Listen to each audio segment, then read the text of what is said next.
வணக்கம் தமிழ் மக்களே. இப்பதான் டிவில ஒரு நியூஸ் பார்த்தோம். நம்ம சின்னம்மா சொல்லிருக்காங்க அந்த போஸ்ட. அவங்கதான் ஓபிஎஸ் ஐயா டெல்லிக்கு அமுச்சு வச்சாங்களாம். அவங்கதான் ஓபிஎஸ் ஐயா இப்ப மதுரைக்கு அமுச்சு வச்சாங்களாம் ஜல்லிக்கட்டு நடத்துறதுக்காக. எங்களுக்கு ஒரு டவுட். அம்மாவே நீங்க தான் அமுச்சு வச்சீங்களா சின்னம்மா? அமுச்சு வச்சிருப்பாங்க. ஏன்னா எல்லாத்தையும் அவங்க தானே பண்றாங்க. அதுல எனக்கு இன்னும் டவுட் இல்ல. எங்களுக்கு ஒரு டவுட், இன்னொரு டவுட். உங்களுக்கு கொஞ்சம் கூட வெக்கம், மானம், சூடு, சொரண, இந்த கில்ட்டி கான்சியஸ் அதெல்லாம் எதுவுமே இல்லையா? எல்லாமே நான் சொல்லிதான் பண்ணாங்க, எல்லாம் நான் சொல்லிதான் செஞ்சாங்க, எல்லாரையும் நான் தான் அமுச்சு வச்சேன் அப்படின்றீங்களே.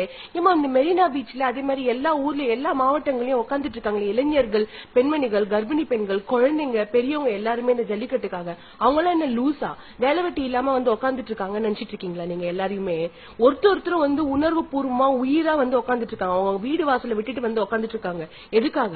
இந்த ஜல்லிக்கட்டு நடக்கணும்ன்றதுக்காக, இந்த ட்ரெடிஷனை பாதுகாக்கணும்ன்றதுக்காக. அது மட்டும் இல்லாம ஃபியூச்சர் ஜெனரேஷன்ல எல்லாருமே நல்லா இருக்கணும்ன்றதுக்காக உட்காந்துட்டு இருக்காங்க. இதெல்லாம் உங்க கண்ணுக்கு தெரியல. நான் சொல்லிதான் ஓபிஎஸ் போனாரு, நான் சொல்லிதான் ஜல்லிக்கட்டு நடக்குது, நான் சொல்லிதான் எல்லாமே அப்படின்றீங்களே. எப்படி உங்களால அப்படியே டக்கு டக்குன்னு பேசிட முடியுது? சின்னம்மா நீங்க யாரு? நீங்க யாரு? இதெல்லாம் சொல்றதுக்கு நீங்க யாரு? ஃபர்ஸ்ட் நீங்க யாரு? சிஎம்மா? பிஎம்மா? நேத்து வரைக்கும் ஆயமாதான் இருந்தீங்க. இப்ப திடீர்னு இப்படி சொல்றீங்களே. எங்களால உங்களெல்லாம் எங்களால ஏத்துக்கவே முடியாது. அம்மா இருந்த இடத்துல கண்டிப்பா உங்களை ஏத்துக்கவே முடியாது.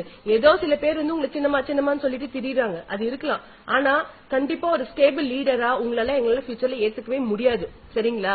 இங்க ஒன்னும் ஃபேன்சி காம்படிஷன் ஒன்னும் நடத்தல. அம்மா மாதிரி ட்ரெஸ் போடுறதும், அம்மா மாதிரி நடக்கிறதும், அம்மா மாதிரி பேசுறதும், இதெல்லாம் பாக்குறதுக்கு சின்ன குழந்தைகிட்ட லாலிபாப்பை காட்டி ஏமாத்துற கதையா இருக்குது. இதெல்லாம் இன்னும் நடக்காது இந்த மாணவர்கிட்ட. சின்ன குழந்தைங்க அப்படின்னு சொல்றப்பதான் இன்னும் ஞாபகம் வருது. தமிழ்நாட்டுல இருக்க சின்ன குழந்தைய கூட உங்களால ஏமாத்த முடியாது. சரிங்களா? கொஞ்சம் பார்த்து நடந்துக்கோங்க. வெல்வோம் தமிழ் மக்களே. இது நமது உணர்வு, நமது உயிர், நமது தமிழ். சரிங்களா? தமிழன் என்பதில் நாங்கள் பெருமைப்படுகிறோம். தமிழன்டா.